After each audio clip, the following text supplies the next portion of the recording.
ठीक है जी। क्वेश्चन में आपको दिया है ए और बी का मासिक वेतन समान है, पहला स्टेटमेंट दिया है, तो मैं यहाँ नोट करता हूँ, ये हो गया और ये हो गया बी।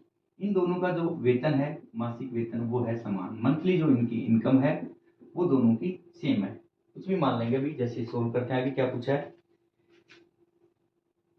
ए बी सी अपने मासिक वेतन का क्रम से 10, 8 और 9% किसी धर्मार्थ को ट्रस्ट करते हैं, यानी ट्रस्ट में दान कर रहे हैं। सी का वेतन मुझे नहीं दिया, तो यहाँ इसमें सी भी शामिल कर दिया इन्होंने, ठीक है जी। जब इनका वेतन समान था तो मैं मान लेता हूँ ए का 100 रुपए है, बी का भी 100 रुपए है, क्योंकि उसने दिया है ए और बी का वेतन समान है। सी का मुझे वेतन नहीं दिया, तो ए ने देखिए आप इसमें क्रम से 10, 8 और 9, ए 10% दान कर दिया, ए का 10% दान हो गया। बी ने कितना ट्रस्ट में डोनेट किया पैसा, बी ने किया है जी 9%, सॉरी 8%। सी का मुझे नहीं पता, सी की इनकम कितनी है, लेकिन ये पता है कि सी ने अपने इनकम का 9% पैसा दान कर दिया, ठीक है जी। ये तीनों का स्टेटमेंट जैसा दिया था मैंने नोट कर लिया, इतना समझ में आ गया होगा। इसके बाद आपसे कहा है ए और बी के दान के बीच का अंतर 400 रुपए है। ये तो मुझे दिख रहा है भाई, ए ने कितने रुपए खर्च किए हैं दान में, 10 रुपए, क्योंकि 100 का 10% होता है 10 रुपए, और बी का 8 रुपए, 100 का 8%, तो इनका अंतर था 2 रुपए, और उसने 2 की वैल्यू जो मुझे दी है वो दी है 400 रुपए।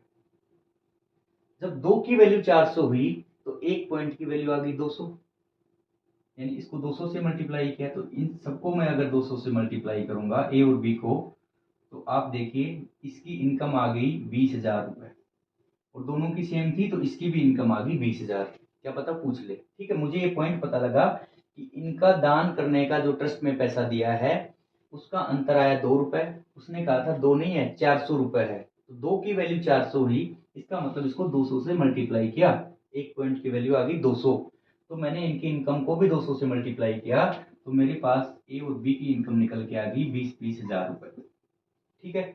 आपसे इसके बाद में कहा है ए और बी द्वारा किया गया कुल दान सी की तुलना में 900 रुपए अधिक है, तो इन्होंने कितना कर दिया भाई, आप देखिए ए और बी द्वारा किया गया कुल दान, तो इनके 20,000 का 10% इसने किया 2,000, तो इसने किया दान, इसको भी 200 से मल्टीप्लाई किया मैंने, 1600 इसने किया है।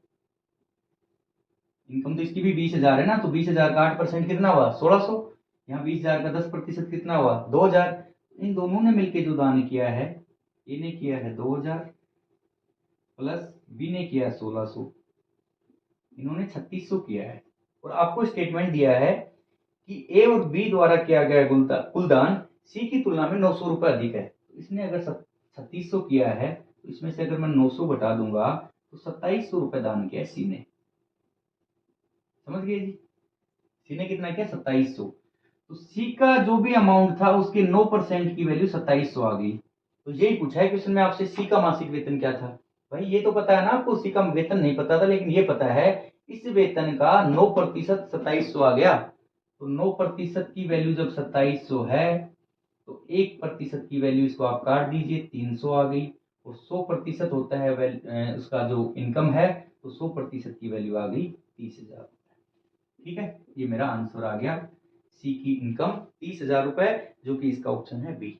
ये एसएससी सीजीएल मेंस 2020 का क्वेश्चन था। अब आप देख लीजिए, इसमें कुछ भी ऐसा रॉकेट साइंस नहीं था, ये विद इन 30 से 40 सेकंड का क्वेश्चन था। ये मुझे आपको समझाना पड़ रहा है, इसलिए मैं धीरे धीरे चीजों को सोल्व कर रहा हूँ। आप जब समझ जाओगे, आपका बेस जब तैयार हो जाएगा, तो हम उसी पैटर्न से क्वेश्चन सोल्व करेंगे जैसा हम एग्जाम में करते हैं। समझना और समझाना दोनों चीजों में फर्क है।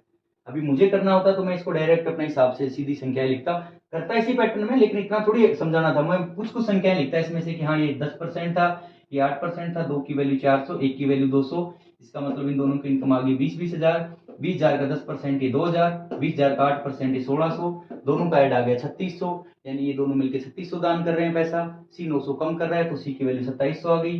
9% की वैल्यू अगर 2700 है, 1% की 300, तो 100% की वैल्यू आ गई 30,000। बस इतना करता सोल्व में। ये कहानी आपको तब समझ में आएगी जब आप ऐसे 5, 10, 20 क्वेश्चन करोगे, हर टाइप के 10 क्वेश्चन आपको सोल्व करने हैं।